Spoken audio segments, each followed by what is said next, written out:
hey, we're here to tell you. So From the ripped it out. was just a piece of no good can come from it. No one likes us. All right, my man. So let's get the origin questions out of the way. You're originally from Philly? I am. Okay. And well, like 5 minutes outside of Philly until I was like 21, I guess. All right. But yeah, like literally 5 minutes outside. Yeah, I would say that's still Philly. Like I got friends out in Massachusetts. They're from Newton, but they tell everyone they're from Boston. You know. Yeah. I mean, it was like not even a 5 minute car ride past the line. You know what I mean? Yeah, for sure. So you did, but you lived in the South for a little while, North Carolina or one of the Carolinas, right? Yes, for 6 months. But I was older then. That was like 2007, 8, something like that. Oh, okay. And it was only for 6 months. All right. Yeah. What's this? I'm dying to know what the scene is like out there. Was there some culture shock? Is it kind of like with punk rock and all that? I had a lot of friends in Charlotte, so no, it was a little bit. I mean, it was obviously different than Philly. Yeah. We lived right outside of Charlotte in a place called Matthews, Okay. and I remember one night I went to a like a 24-hour kind of convenience store, you know. Yeah. And I went down. You had to drive everywhere, which is different from Philly in and of itself. You know what I mean? It's like Sure. everything in all the neighborhoods I've lived in, you just walk to you walk to here, you walk to there, whatever. But so I drove down to this convenience store that was 24 hours, and it was probably like midnight. And I walked in, and they were shocked somebody was walking in. So that kind of describes it a little bit. It's not it didn't seem like a 24-hour kind of place. Yeah, the town goes to sleep at a certain point. Right. So it's definitely a different vibe than what I was used to. For sure. Yeah. That way in California too. I mean, you get to like 2 o'clock in the morning and it starts getting sparse, which I know is not the case in Philly, but out here, it's no shock to see people roaming around at 1, 2 in the morning. Yeah. It's definitely just a different vibe, you know. For sure. But I mean, was there? I don't know a ton. I mean, I know anti-scene for sure, but I don't know a ton of bands from out there. Were there any good bands to speak of? Yeah, I mean, well, me and Clayton go back a long time. Mm-hmm. So, you know, and Anti-Scene's always been one of those bands that has a lot of like people around them, family around them, you know, and so I sort of knew all that crew previous to going down. Okay. So you know, I being there for 6 months. I mean, we went to a couple shows. We went to a wrestling show, and I definitely did a few things while I was down there for that short period of time. Oh, right on. So, yeah. Speaking of punk rock and origin stories, was there a particular moment, song, record, show, something that got you going down the path? Was there an aha moment where the light switch flicked on? Yeah. So it was 1986. I was in the beginning of 9th grade. I was a metal guy before at this point, like full on, like a Slayer guy. You know what I mean? Like that thrash, kind of metal. all that. Yeah. And I had started seeing this girl who was she was like a punk rock girl, like into like Susie and the Banshees, like that kind of stuff. Sure. And in her group of friends was real small, but they were all punk rock people. Mm-hmm. And I remember I was in study hall, and one of the guys who was in that little crew was in my study hall next to me. and we had just met, and we started talking about music, and he said, "Oh, you like that stuff? Check this out." He gave me a tape that was. You remember back in the day with store-bought tapes, if you put the tape over the tabs, you could tape over it. 1,000,000%. So he had taken a tape from his little sister that was like a little kid tape, like whatever it was, Yeah. taped over the tabs, put masking tape over whatever the lettering was on the thing, you know, and one side it said agnostic front in like marker, like all fucked up, and the other side was Bad Brains. Okay. So, and there was a couple other things on there, but they're the two that stuck out to me. And I was a little bit like, I knew like Black Flag and I knew Dead Kennedys, but not much more than that. Okay. And that's what definitely changed everything for me. Yeah, that's a big one. What I'm dying to know. You say more of a metal guy, Slayer, thrash, probably maybe PRI, something like that. But 100%. So what agnostic front stuff was on there? Because there's some stuff, that early stuff sounds like thrash, and then there's some street punk and oi shit that they do too. Yeah, it was Cause for Alarm, which I guess that at that point it had been out for a bit. Sure. And it was the Bad Brains, the Roar tape, the Roar sessions. Nice. Oh, that's so yeah, and this is about the time that Liberty and Justice came out. Mm-hmm. I feel like that might have been 87 or late 86. I don't know, but it's all about the same time. Yeah, it sounds right.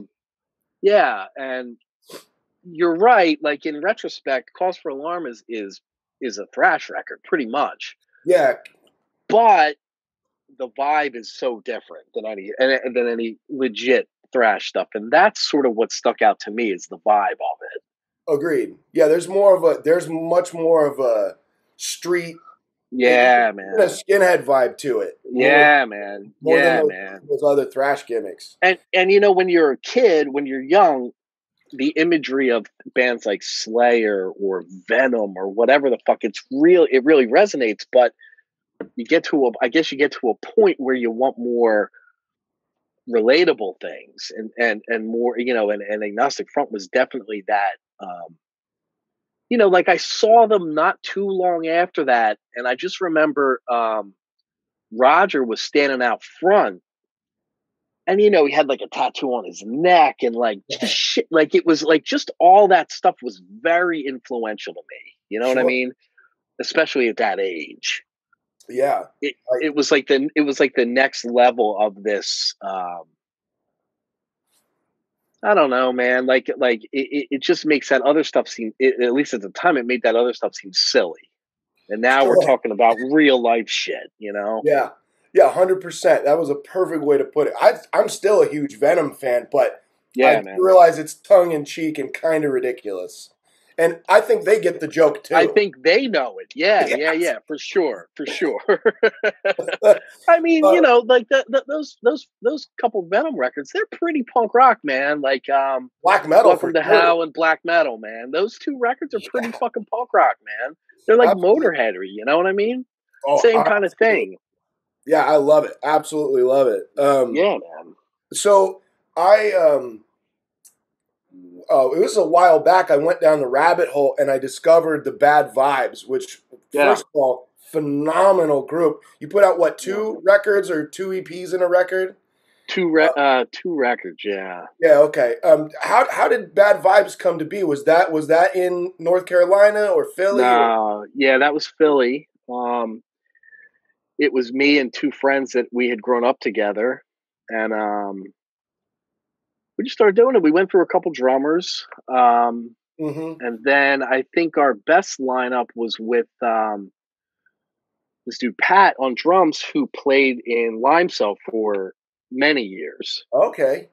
So we kind of, you know, there was like a little crew thing going on. You know what I mean? Everybody was kind of swapping the members and doing this and that. You know what I mean? And it was like we would always play shows together, and I've known them, you know, I've known them Limecell dudes forever. So it was kind of cool for a little while, you know? This is just popped into my head.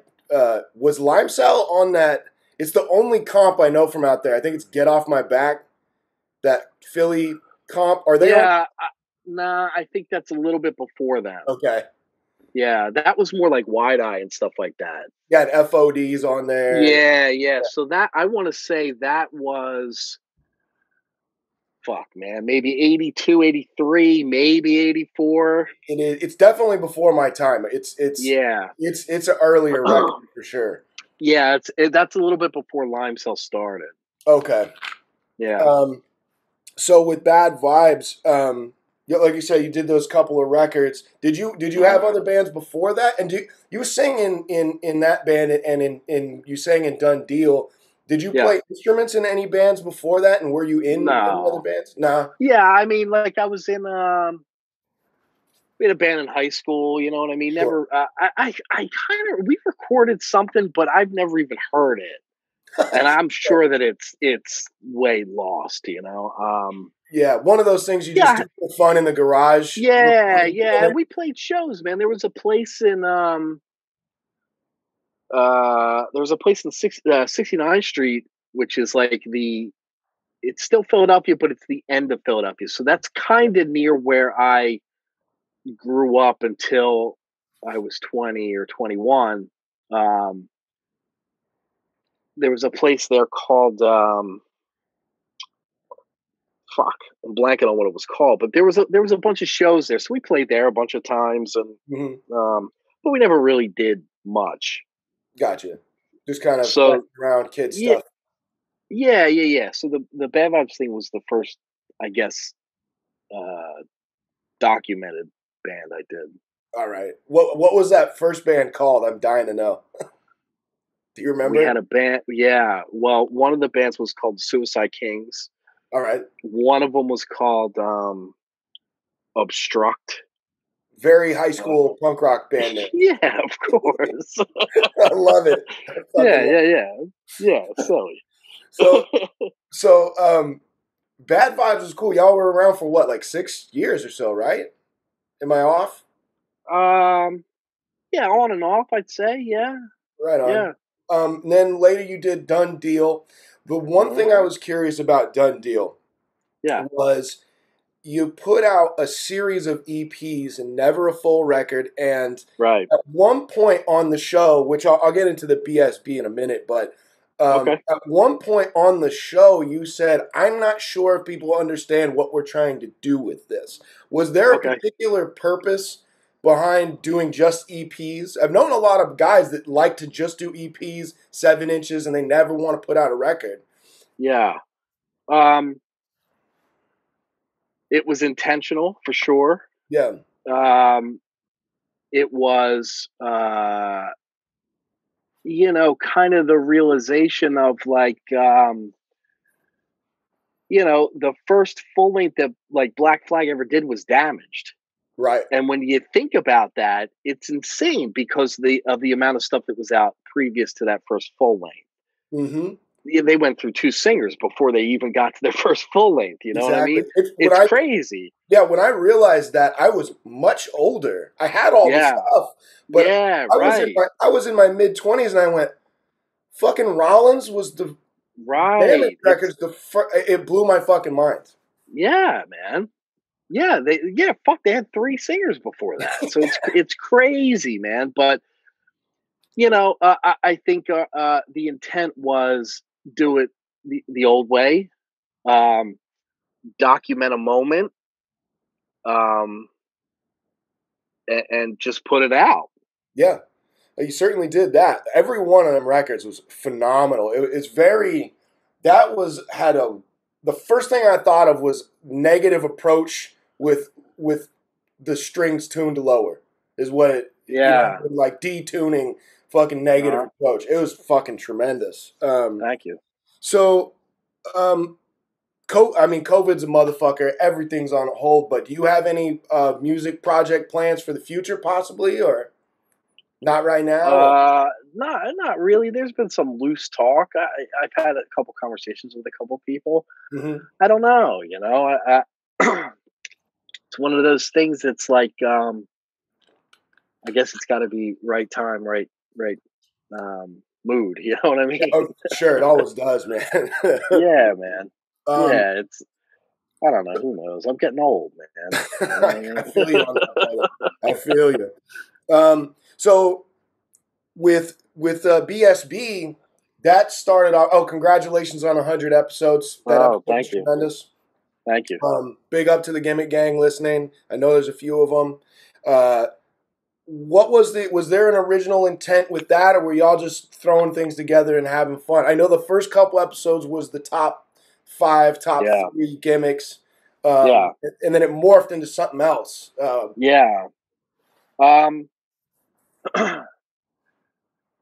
Me and Vinny had talked about it for about a year, loosely, casually.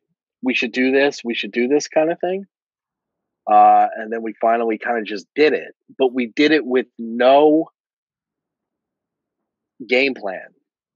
So when it came time to do those first couple of things, we figured, okay, I guess the best way to get to know these personalities is to do some sort of, like a cheap top 5 this, top 5 that, which, knowing the personalities involved, will turn into something else. Absolutely. And this one will bark on this one, and this one will tell this one he's an idiot, whatever. And then it just kind of morphed from there, man. I've never been involved with something that's been more genuinely just plays out the way it plays out. Right. It's pretty strange if I sit back and think about it. The amount of preparation that we do for each show is none. Literally none. The only preparation we ever do is, hey, I want to bring this thing up tonight. And everybody's like, all right. And that's really it. Mm-hmm. Especially as we've gotten into the Skype kind of since COVID. Yeah. There's no fucking plan, man. None. That's and it's I mean, and even with the different segments and stuff, we have no real order that we do them. We have no anything. It's almost like an old band that just calls out stuff instead of having a set list. That's kind of what we're doing now. It's just, you've been playing long enough that you don't really practice. You just show up for the gig. Right. And the last I don't know, 4 or 5 episodes, my oldest son has been on, and great, phenomenal addition. I'm a big fan. Thank you. Yeah, thank you. And I think it's worked out really well. He came on a couple of times here and there, just like quick run-ins. I remember. Yeah. And then I forget why he originally came on, but it just seemed to kind of click. And then he came up with that cameo idea. Yeah. And then we kind of said to him, like, yo, if you why be on just that segment? Just be on if you want to be on. You know what I mean? So it's worked out pretty well, man. People seem to dig having him on. I think a 4-person thing is better than a 3-person in a way if everybody knows their place. Yeah, man. As far as when to talk, like that was a big problem for us in the beginning, is that everybody was talking over everybody. I remember. That's the one thing it took us a minute to. Yeah, it's the one thing that kind of took us a minute to sort of learn that flow. Mm-hmm. But I think it goes pretty smoothly at this point. Yeah, I think that's something that works itself out. I mean, I learned that on my own podcast. We're like, man, like 45. I think we just did episode 45 yesterday. Yeah, and and now we're doing this. So it's all important because of the weirdness of Skype or Zoom, Skype, whatever. Yeah, to talk over each other because the mic. Yeah, it's such a weird thing. So that's actually helped us hone this. I can't wait to have my guy back in the studio. It's like I don't like doing things like this as much, but it definitely helped us learn that way. It sounds like it did for you guys as well. Absolutely. It definitely. I think at this point that we're probably, even after COVID, we'll probably stay on the Skype. Because it just works better with everybody's schedule. It's a little bit of a pain in the ass, everybody coming here, because schedules got to meet up. It's a fucking nightmare to park around my house. all that kind of shit. You know what I mean? So like there would be nights where the two of them would be parking for, an hour into after we were supposed to start. Fuck. So then the next thing you know, we're going until fucking 4:30 in the morning, and Pablo's got his girls. Everybody's got shit they got to Yeah, do in the man. morning. You know what I mean? And it's like, fuck, For man. sure. That's brutal, So man. this seems to work out a lot better as far as schedules. We say, let's start at 10, and then we're done by 2 or whatever. Right. I got you. So it sounds like, and I'm stoked on this. I love the evolution of the BSB. Seems like maybe the community that evolved out of it via the Gimmick Gang and things like that was a little unintentional, but are you pleased with where it's gone? I love it, man. I love it. I think I've met some you know what I mean? I met some genuinely good people that I consider friends, you know what I mean? And I don't know if podcasts do that. You know what I mean? I don't know if it happens that I way. don't think so. Not like you this. know? Yeah, man. And there's a couple of the main people I knew, a couple of the Philly people I know, obviously, and whatever. But the people that I've met through the podcast, I mean, that's a blessing, man. You know what I For mean? sure. It's always a blessing to sort of have like-minded people in your circle, who you don't immediately know, who you wouldn't know otherwise. Right. That's a very punk rock thing. That's what happens. That's why I think this is special and unique, is that it's like meeting people at a punk rock show. You saw them last week at the Agnostic Front show, and 3-4 days later, they're at the Cro-Mag show at the venue 2 blocks down, and you're like, I've seen this motherfucker 9 times. I'm going to go say what's up, and then you just start hanging out on the weekends. Yeah, man. Yeah, I think it's a very unique thing to this culture, and somehow it kind of trickled down into the podcast. Right. So with clearly tattoos are a huge part of your life. How'd you get started in the tattoo business? Well, so I don't tattoo, first and Right. foremost. I have tattooed, but I don't tattoo. Gotcha. So, I worked at the floor at a shop on South Street, which is a kind of, it used to be like a hip, cool street in Philly, and it kind of it isn't anymore. But um, I worked the floor there for years. So the shop I'm at, my friend Howard opened in 1995. Saunders? Howard Saunders, correct. So Howard, side note, Howard was a big deal in Philly punk rock thing. Now Howard was 10 years older than me. Okay. So Howard was the generation before mine, but Howard used to book Love Hall, which was a big deal Philly punk rock club. Sure. And you can anybody who cares, you can look up flyers from Love Hall and see some of these incredible shows that he put on. Incredible fucking shows. So me and Howard were friends from I want to say 95. We hooked up.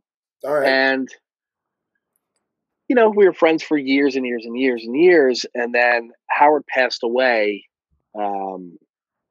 It was 7 years ago in July. Right.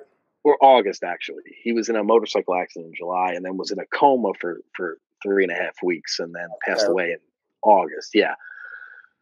So his family wasn't sure exactly what to do with the shop itself. So I took over the shop and brought up a crew of people who I trusted to kind of run the shop. Right. Or to work at the shop. So it's I have 3 people there. Jackie, my wife, my boy Tony, who I worked with at the shop before, who at this point I've known for many years, and my girl Jordy, who apprenticed under Jackie and is now Tattooing. that apprenticeship has been, yeah. She's been tattooing for years now. So it's a good thing, man. I mean, we kept the shop going. We kept it open. It's a good thing. I agree. And maybe I'm speaking out of place, but that is still owned by the Saunders family? You're run it for them? It's complicated. Okay, my bad. technically, I own it. Gotcha. There is, there is still a relationship between me and Debbie, Debbie is Howard's ex-wife, who he had 3 children with. Understand? Yeah. Right. So Okay. they were divorced before the accident, but they still had a good relationship, and they have children together and all that sort of thing. Yeah. You have to on some level. So. Yeah. So, did you work? Did you work with Jackie previous to this shop? We worked at the same company. The owner of the shop I worked at owned 5 different shops in different locations. Oh, okay. So she worked at a different location, but same company. Gotcha. I know you're not a tattooist, but did you ever want to do that? Did you ever look into it, or even piercing or something? I got tattoos, but I'm not interested in the world of piercing. I know other people like that too, but did you want to do something art-wise in the shop like that, or? I mean, I've done tattoos. I do them for fun on people sometimes. You know what I mean? But it was never. Oddly, I apprenticed under Howard in 2001, sometime around there, and it lasted about a month. And me and him had an argument, and I went outside with him and said, "Look, man, this ain't gonna work because I value our friendship more than valuing this." You know what I mean? And Howard could be difficult. You know what I mean? He had a fucking big mouth, and he was, he was a big personality. So, and at the time, yeah, man, and at the time, especially, I wasn't very patient with that as far as in a work environment. Sure. So, instead of it becoming something that it never should have, I just said, "Look, man, I appreciate, but I got to go." Right, man. But no, man, I don't have that kind of patience. You know what I mean? I don't have that kind of focus. I don't have that kind of, you know what I mean? I'll do a little one on somebody. You know what I mean? Something that'll take me a little, but I don't have that sort of. I think that's a special thing that people have, that they can devote that time and effort into a space of time. You know what I mean? I just don't have that.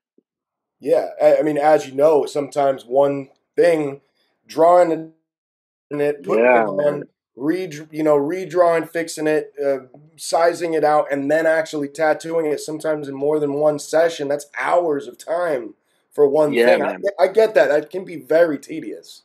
Yeah, man. Yeah, for sure. I think it takes a special person to be able to do that and do it well. Most definitely. Since we're on the subject of Howard, do you have any? I know he was a big personality. Do you have any funny Howard stories, or? Man, so Howard was in this band called Rancid Vat, right? Yeah. And I'd be hard pressed to. I mean, it's possible, but I don't think there's anyone who saw them more than I did. They played Philly often. Yeah, I've seen a lot of. I'm sorry. One second. Yeah. What, baby? Oh, mom just went to go pick something up. Okay.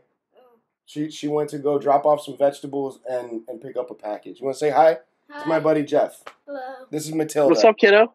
Hi, Matilda. All right, monkey. Are you okay? Yeah, I just wanted to tell Mom that I should be back in school at 11:15. All right, I got you, baby. I'll take care of you. Come get me at 11:15. You got it, darling. Okay. So, how you were telling me a Howard story? Rancid Vat. Yeah, man, I saw a lot of stuff with them, man. Like a lot of things, you know. Sure. I don't even know where to begin, you know. Okay, so one time they were playing at this place called Upstairs at Nick's. So Upstairs at Nick's was on Second Street, and it was literally the second floor of a roast beef restaurant. Oh, But for a while, fuck, I'll say 3, 4, 5 years, they had shows like, and I mean good fucking shows. I saw a lot of really good stuff there. I saw Anti Nowhere League there. I saw Agent Orange there. Like, phenomenal. they were bringing in shows, you know, and it was a small fucking place. So, um, I don't remember who they were playing with, but Rantavat was playing, and there's the typical guy who you see who you're like, yeah, that guy's going to be the problem tonight. You know what I mean? And Of this course. drunk motherfucker trying to sort of joust with Howard, you know, and Howard he was a fucking verbal fucking assassin, you know. So they're fucking going back and forth, back and forth, back and forth, and the stage at this place was, you know, like normal, like mid thigh high. Wasn't Okay. high, you know. It was just like a normal fucking whatever. Yeah, yeah, So yeah. this guy goes up and takes a swing at Howard. Right? Right. Howard takes a beer like a mug like Yeah, like a wasn't Stein. quite a mug. Yes, Yeah. that's what I'm looking for. Yeah, Yeah. yeah, yeah. And he goes whack and smashes this all over this dude's head. Right? This dude goes stumbling out, and there was this really long staircase that Yeah. went down to the street level. Somehow this guy stumbles down the fucking steps, and he goes and gets a cop. Jesus. Cop comes in. Yeah, man. Cop comes in, and he's going to fucking bust the whole place. And he's going to do this. He's going to do that. And he's going to arrest Howard for assault and fucking all this fucking nonsense. And somehow that fucking big mouth motherfucker talked this cop into changed the whole fucking story around. And the cop ended up arresting the guy who got smashed with the fucking thing, man.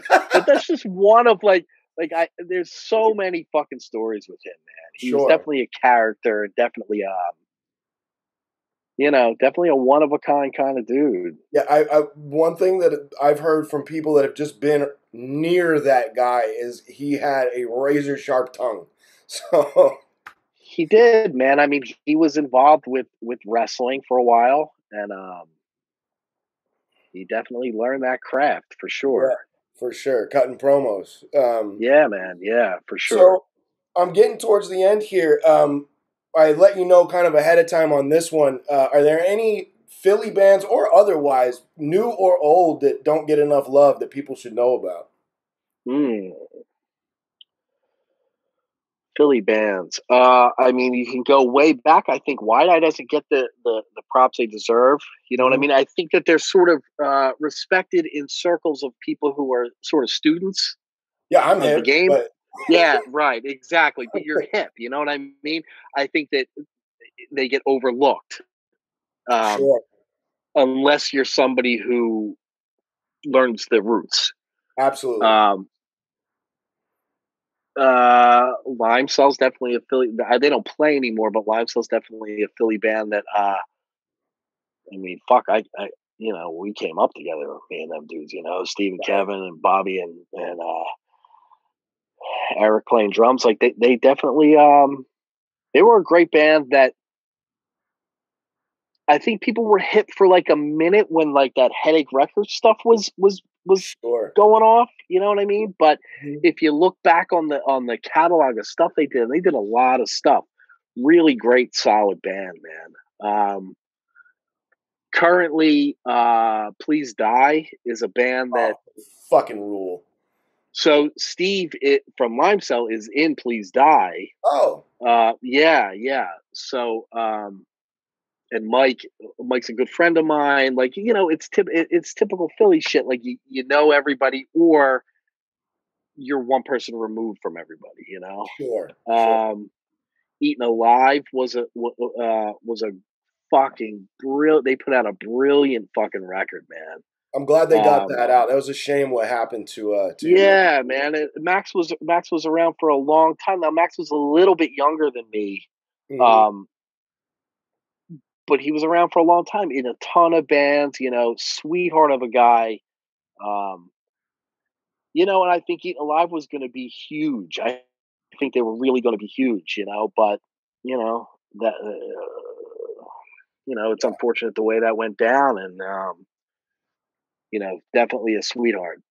Yeah, absolutely. You know, and Davin rules, and didn't know the other the other people in the band so too well, but they were, you know, always nice people, man, nice people.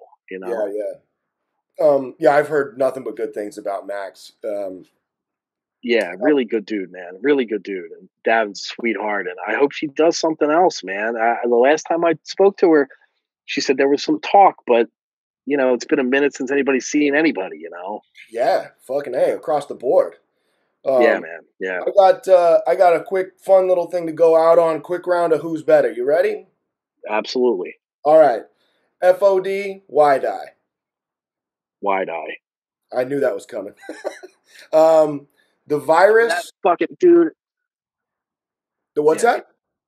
good. Oh, the I was virus going to say a second, but go or the ahead. Do your boils? thing. The boils. Really?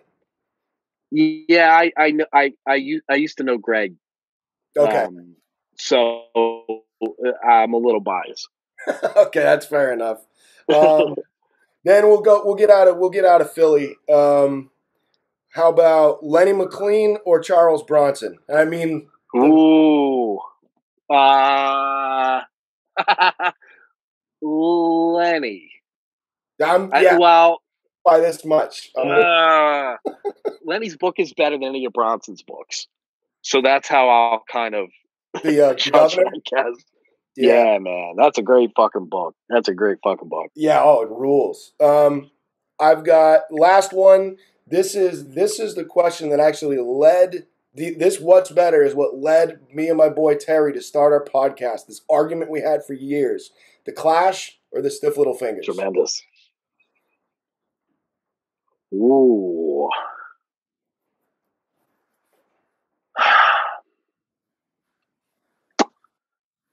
I think, ooh, that's Yeah. tough, man. That's a tough one.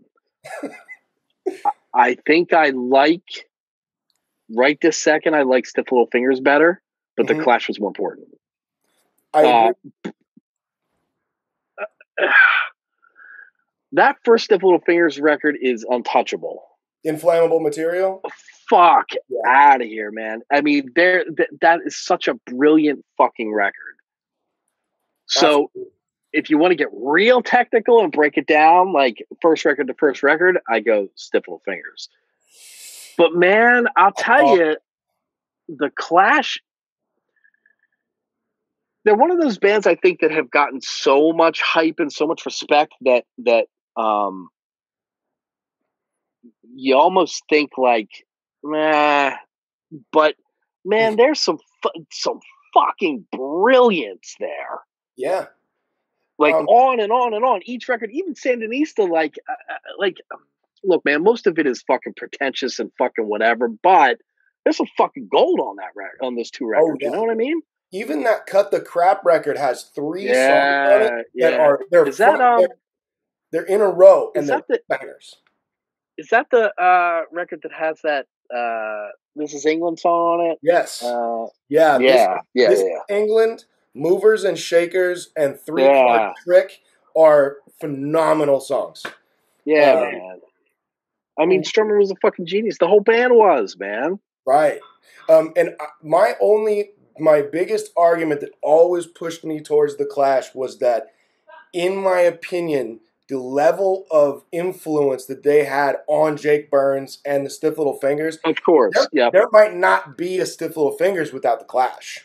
Of So course, of course, of course. And I mean, like you take the original, the three heavyweights. So you do Pistols, Clash, Damned. okay, yeah. If it ain't for them, and maybe throw in a little Buzzcocks in there. You don't if those bands don't exist, nothing exists. Nothing. So everybody can sit and shit on this, that, and the other thing. But you know what, man? That's the roots. You know what I mean? Absolutely. And look, you could sit. People can not you. People can sit all day and say Pistols were a boy band. They were put together. They were this, that. Well, guess what? No other band was getting stabbed on the street before or since because of a song they sang. 100%. That's the end of the argument, man. That's the end of the argument. They changed the world. 1,000%. That's impossible to argue with. And very few bands can claim that. The Beatles, I mean, you're talking major league shit here. The Beatles, the Stones to a lesser extent, the Pistols, Michael Jackson, Nirvana. Sure. What the fuck else is there? Yeah, I might throw the Clash in there, but maybe they're not world changing. They're maybe the bottom of the top 10, but yeah. I mean, like we're talking the level that no one achieves, and the Pistols are there. You know what I mean? Elvis, the Beatles, the Pistols, and the Pistols are the only one that did it with one fucking record. I mean, think about that. It's insane. Yeah. It's fucking insane. So whatever your opinion, look, man, I'm not thrilled with him right now anyway. Yeah. With his fucking big mouth and his Trump bullshit. But I'll tell you, no one can argue. You're absolutely right. One record. One record changed the world. Yeah. Changed the fucking world, man. Yep. And no one's done it before or since, like you said. Nah. Nope. Nirvana came the closest, man. And I'm not like I'm whatever with them, but they were close. But you're right. Nobody's had that impact, man. Nobody. I'm with you. I think that's a great place to leave it. You got any final thoughts for folks that might be listening? Nah, man. I appreciate you having me do this. This was fun. Oh, this is the world to me. Thank you so much, man. Of course, man. Anything, I'm glad that we've become friends. Had a lot of fun, man, and I appreciate you. I appreciate your time. Hey, thank you so much, my man. You have a great day, huh? Of course. You too, brother. All right. Take care, my brother. I'll talk to you soon. Absolutely. Cheers. All right, brother. Yep.